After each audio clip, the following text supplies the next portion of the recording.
GT channel with Sam Mitani, James McKeone, and Taro Koki. Hey, hello. Welcome to the 16th installment of our new, or not really new, but our trending show, Pod Speed.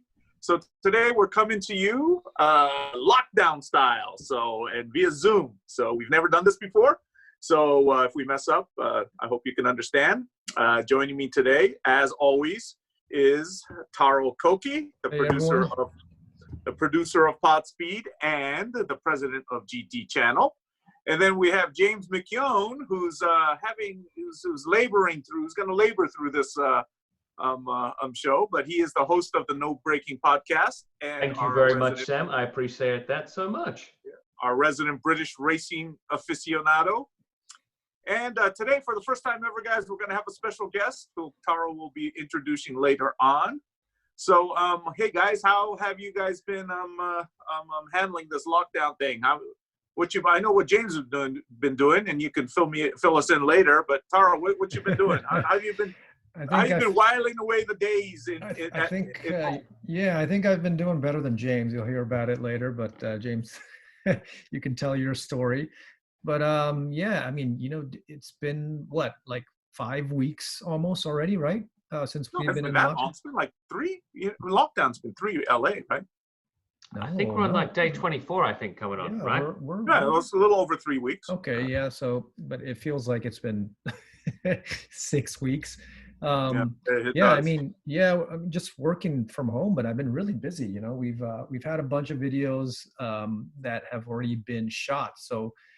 Just doing a lot of post-production. We've released a couple videos during this time, but I've been on this like Zoom thing for every day, right? I've got meetings with folks within our organization, outside.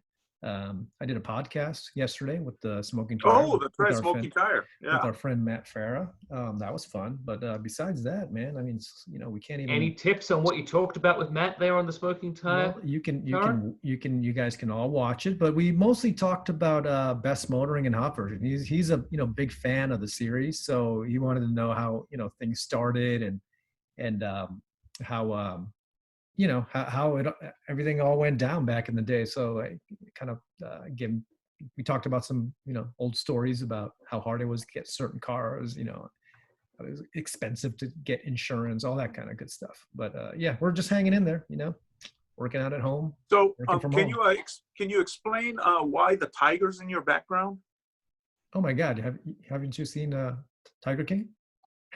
Is that why? In honor of Tiger King? In honor of Tiger King. I mean, are you the Japanese Tiger King, Taro? Are we talking? Is it going to be Tiger Koki? Is that what it is now? Is that what we're going to call you? Taro the Tiger King. Tiger King or Doc Koki. Yeah. But have you guys seen that? Have you guys seen it? Have you guys watched? Yeah, I saw it. Doc? Yeah. I saw it in 3 days. Yeah, I saw it. That is some crazy shit going on. I mean, the first thing that came into my mind was James, because I go, white people. Just joking, James. It's absolutely true. I can't believe you're talking about my family like that as well, Sam. James Exotic. I like it. Oh, James Exotic. I like that. Exactly. All right, so James, why don't you fill us in on your the way you've spent the last 2.5, 3 weeks?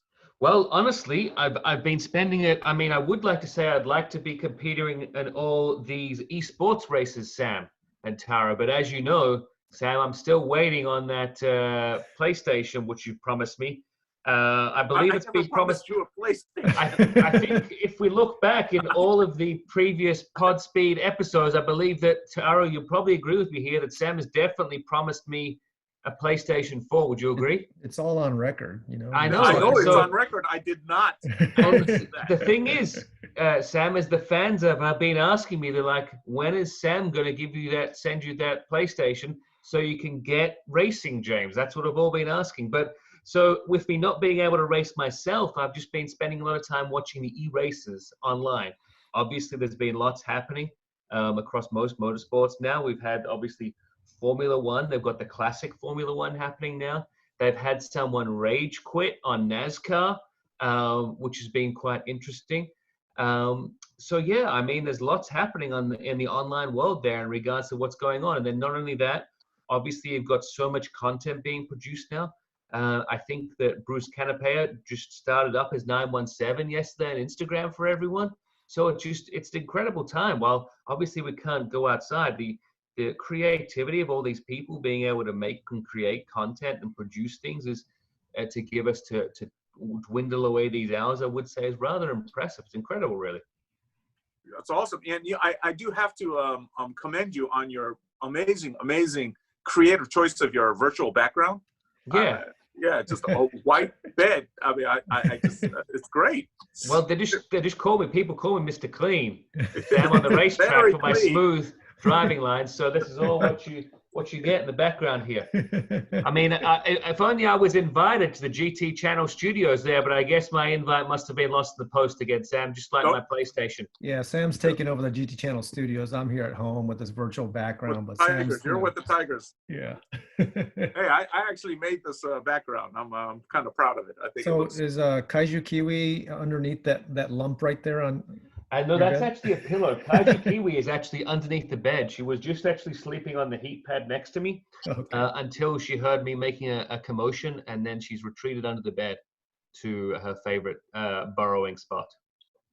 Well, you got to keep Kaiju Kiwi away from Taro's Tigers. I think they would eat Kaiju. No, I think it'd be the other way around, actually, well, Sam. I think Kiwi had put those Tigers in their place. He's pretty good at that. So.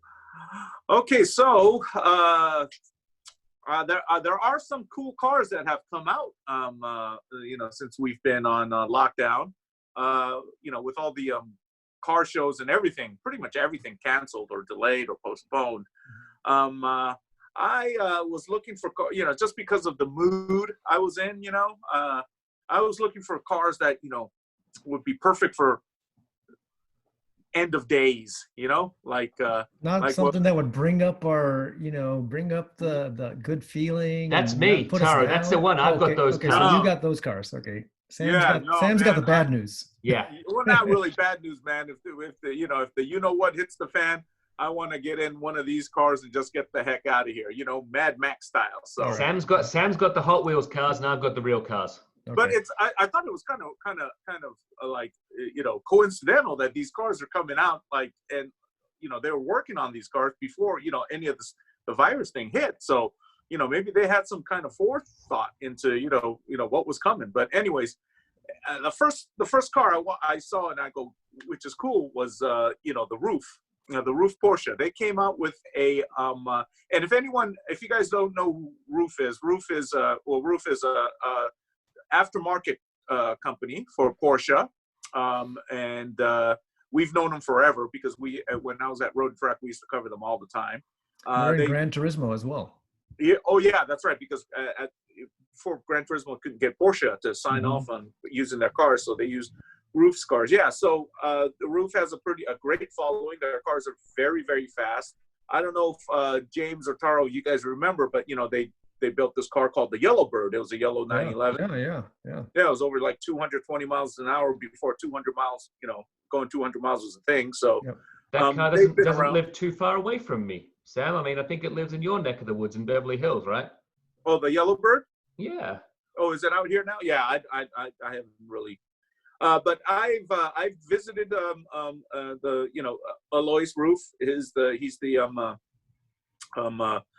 founder, president of the company, and he has it's a small shop. It's crazy how small the shop is for turning out these. Can we control the dog there, James? That's not my dog, Sam. FYI. Taro, can we control that dog there, please? Taro's got on mute. He's so scared to talk. He's got on mute. So anyways, they're in a little shop called in Germany, not that far from Stuttgart, in a place called Pfaffenhausen. And these guys came up with this car that you guys see on the screen right now. It's called the Ruf Safari. And I'm sorry, it's called the Ruf Rodeo concept. It's based on a Safari rally car of Porsche's. And yeah, it looks like it's rare to go to to survival mode with all the packs on the roof and everything.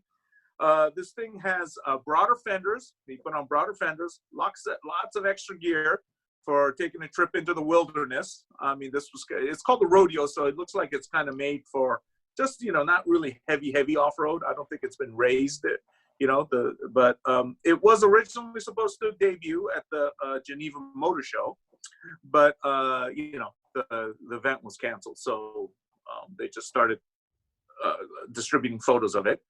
What was the concept of this before?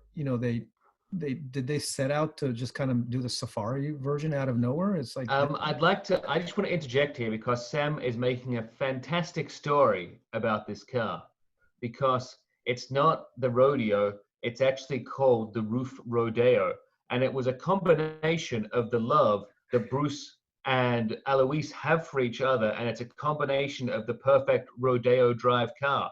So this is a combination of why this comes along, because as Bruce and Alois have come together, and this is what Alois finds. He thinks that Bruce should be driving, and this is your Porsche for rodeo drive. Oh, is it Rodeo, not Rodeo?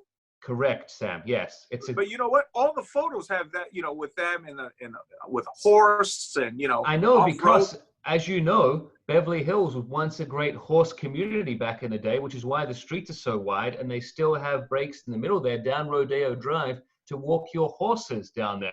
So that's why they have the gaps there. So it is Bruce Meyer, a combination between Bruce Meyer and Alois Ruf, and this is what has come together, an homage for Bruce, so to speak.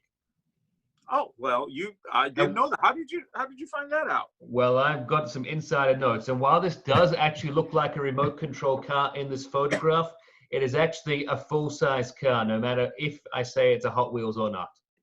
No, it is. Taro's like there. That's the actual interior. Interior, yeah. That's a nice. So, anyways, this thing has a turbocharged flat six engine. So.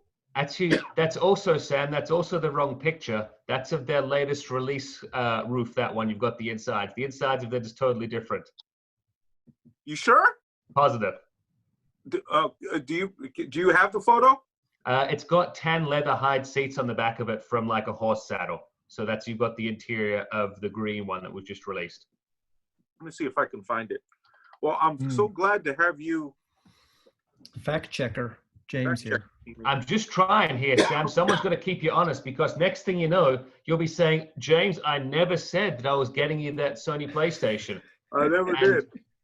And so I just like to keep things weird, true here. This thing says, it says it's the interior of the Ruf Rodeo concept.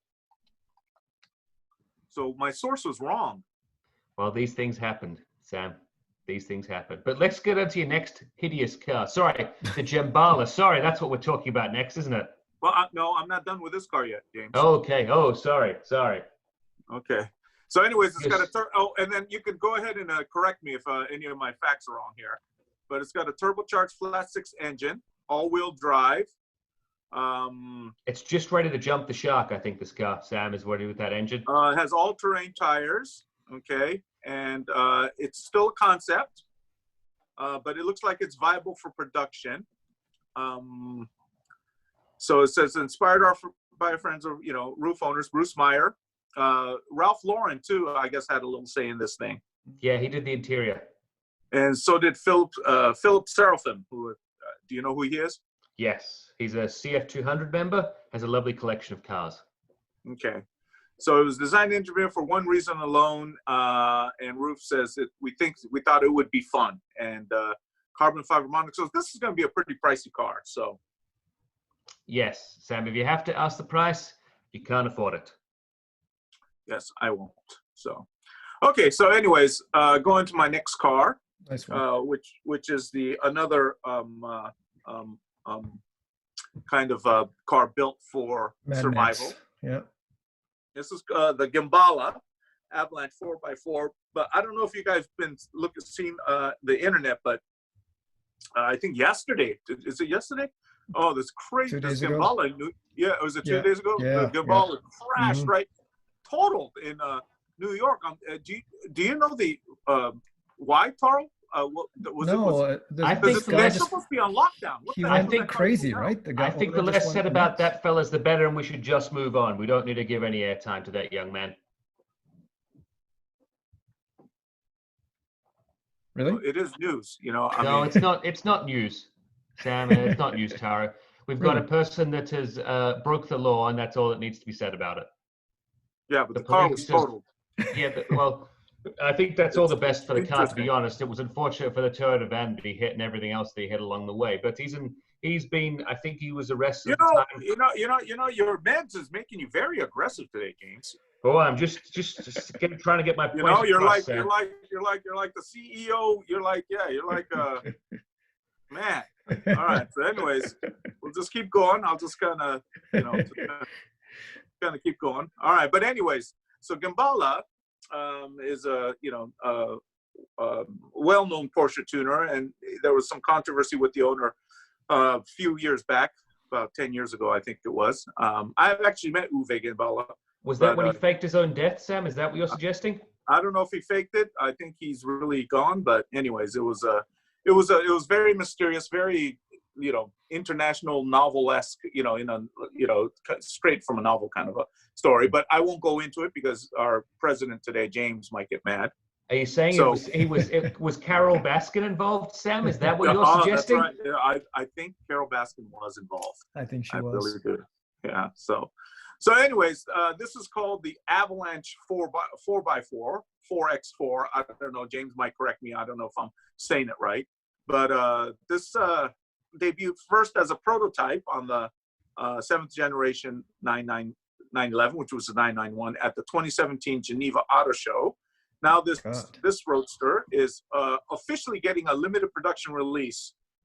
And so this one is going to be real. I think it's pretty awesome looking if it does kind of look like that. And, I'm totally not a guy who likes to, tune their cars too much aftermarket wise. But this thing, I think is pretty awesome looking, There's no performance specs released with this one, but it shows a lifted body, as you can see. Really beefy off-road tires, pretty much telling you this is going to be an off-road car.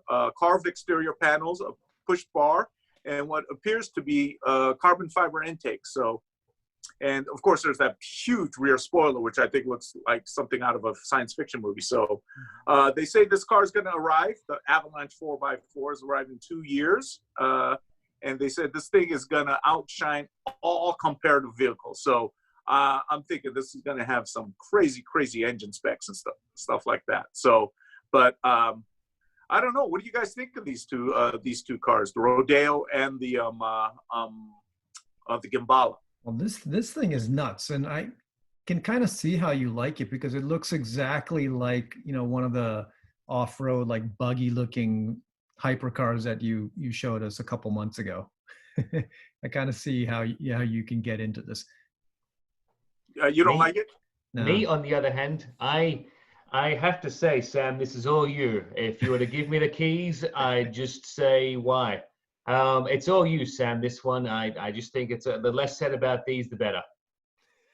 Man, if you've got, as my father Nigel McKeone said, if there's nothing nice to say about something, don't say anything at all. Holy cow, man! You are just. I mean. What? Sam, what is it like testosterone? What kind of? No, I'm just saying, Sam. If you pulled up with this car out the front of my house, I'd have to close the curtains. God dang! All right, man. So, I like what the about roof, the what about the? Excuse me. What about the Rodeo? I like the Rodeo, and I like Rodeo or Rodeo. I've met the couple before too, and they're a lovely couple.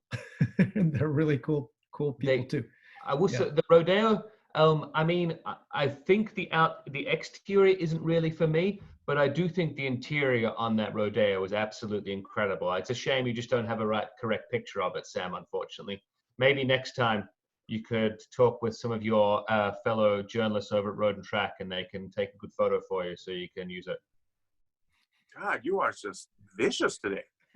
Sam, I learned from the best. I learned from you. He's on the hunt. No, I'm usually I'm usually nicer, So, anyways, I'm just gonna keep going and just kind of ignore. What do we got here? What's next, Sam? What is this? Yeah, I know. This looks really James. like hey, James. But you know what? I mean, I don't want to get nasty or anything on the on the air like this. But dude, tone it down a little bit, all right? Because you might start irritating me, and you don't want me to be irritated. Trust me. So, anyways, this is the Tesla Roadster Safari. It's built by a LA-based digital designer, Brad Builds. What they did is they modified Elon Musk's forthcoming Tesla Roadster, and they designed this with the coronavirus in mind specifically. So, they said, hey, just in case there is an end of days kind of scenario, we want to kind of build something that'll, be a nice ride to get the hell out of town wherever you may go if the roads are screwed up, all that. So they call this the Tesla Roadster Safari, and they said, let's see, it's still the all-electric powertrain, quartet of solar panels. So, you don't get as much range anxiety as you might with the regular car, even though I think, you could get these things with 200-300 miles of range. And the solar panels do provide extra power too. Vehicle is lifted, heavy-duty wheels, all-terrain tires. So it says it'll seamlessly go off-road and handle off-road trails. So seems a little low. It seems a little low to go off-roading though. If you said this is a digital car, right, Sam? So it's not a real car. It's just a digital. No, it is. Are they ever going to make it into a real car, or is it just going to stay digital? No, it's just as the concept still only lives in the realm of imagination. But okay. So I thought it would be appropriate to bring this car out because it's out there and people are talking about it. And the Tesla Roadster, as you know, when it comes out there, it's claiming 0 to 60 time of 1.9 seconds, top speed of 250 miles an hour. Oh, and I'm sorry, the max range they say is going to be over 600 miles. So if those numbers are legit, and this Roadster is going to be probably one of the most, one of the highest performance cars in the world.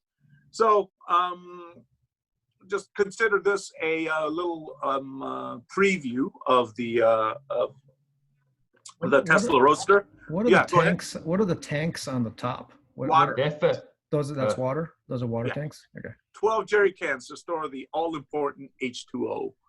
So that's you don't go thirsty. Mm-hmm. Yeah, but I'm sure you could. You wouldn't put gasoline in there because, well, obviously. Yeah, Tesla right? Yeah. So anyways, okay. So anyways, you guys probably don't like this car, so we'll just, yeah. I mean, if it's end of days, I think I'd rather have this one than any other car. I mean, you don't need gasoline, right? I mean, it's pretty. We're going to be out 600 miles of range, man. Right. If we're going to be out in the desert like Madmax, and you don't want to be like scavenging for gasoline like they do in the movie, I mean, you need a solar powered car. Yeah. Right. Yeah. So I think so. This would be my choice if we were to go into complete apocalypse. Okay, so that's what I was going to ask you guys: is out of these three cars, which ones? I mean, if they're all real and they were, they were actually real cars made.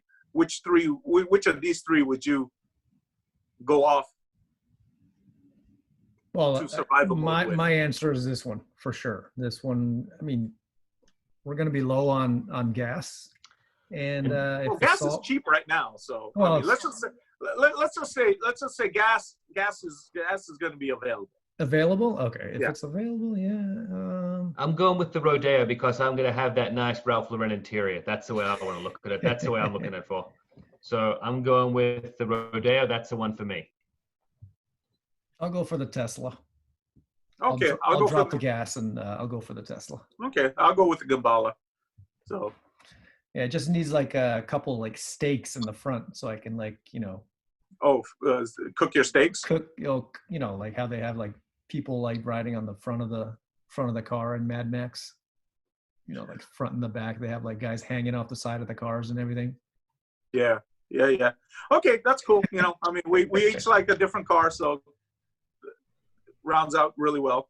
All right, so the last thing I wanted to talk about was, you know, we've been covering the Z, the next generation Z, for a long time, and even though there were, you know, while we were saying, hey, these, you know, there's reports that they're working on the Z. A lot of people said, no, the Z's, no one's working on it. Even the guys, some of the guys from Nissan says, no, that's all hearsay. But actually, they are. I asked the same Nissan people, hey, are you guys working on the Z now? They say, no comment. So they were working on it, and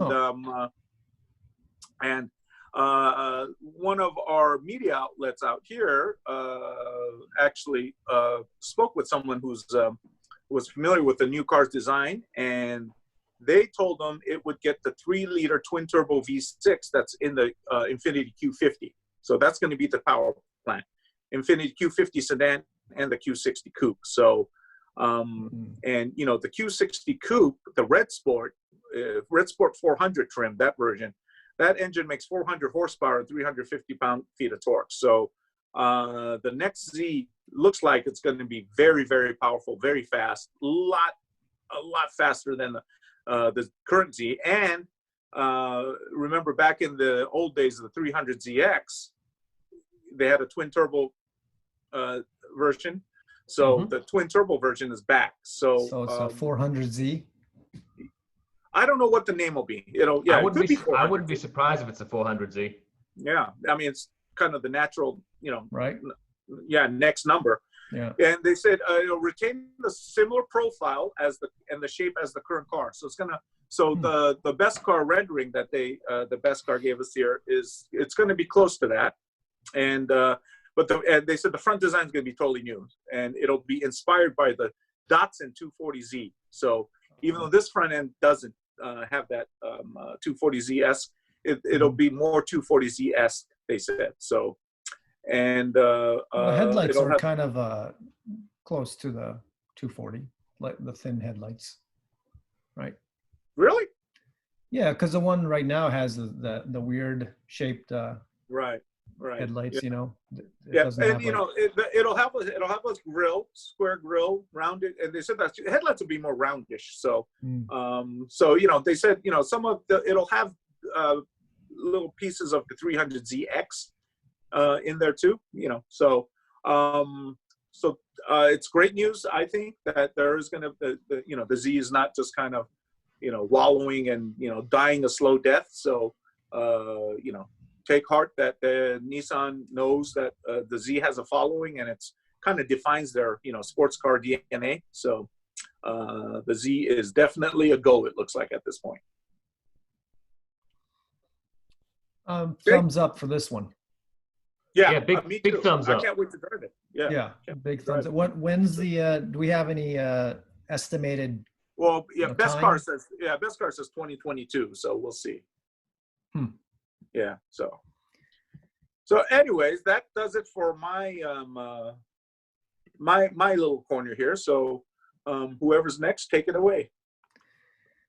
Who's going next? Well, do we have any guests arriving anytime soon, Taro? Oh, we will. We will have a special guest coming on board scheduled in about 2 minutes.